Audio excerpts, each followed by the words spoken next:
ছায়ামূর্তি কদিন থেকেই আমার পিছু নিয়েছে। প্রথম দিকে ব্যাপারটা আমি মোটেই পাত্তা দেইনি।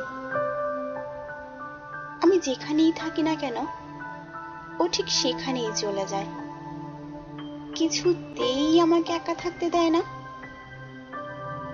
দেখতে ঠিক যেন আমার ওই মতো, কিন্তু একটু গম্ভীর, ভাবুক।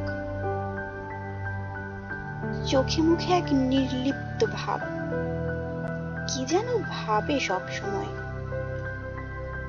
যা ইচ্ছে ভাবুক, কিন্তু আমার কেন পিছু নেবে? আমি মানতে পারি না কিছুতেই। একদিন আমি ওকে ধরেই ফেলি, বলি, তুমি কে, কি চাও, কেন এভাবে আমার পিছু নিয়েছো? কোনো প্রত্যুত্তর নেই। তারপর কেটে যায় শুনশান কিছুক্ষণ। অনাবশ্যক নীরবতা ভেঙে সে বলে, আমাকে চিনতে পারছো না?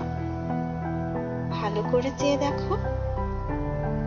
আমি চেয়ে থাকি, কে তুমি বলো এখনই।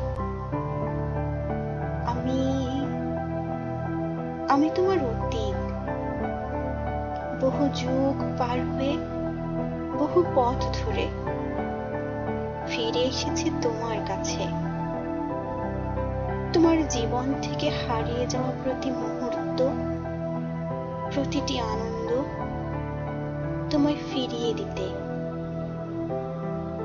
তুমি এখন ভীষণ ক্লান্ত, শ্রান্ত, সীমাবদ্ধতার বৃত্তে আজন্ম ঘুরে ঘুরে তোমার শক্তি আজ নিঃশেষ। আর সময় নেই, চলো এখনই, বেরিয়ে এসো তুমি। আমিও কিছু না বলে মন্ত্রমুগ্ধের মতো বেরিয়ে পড়ি।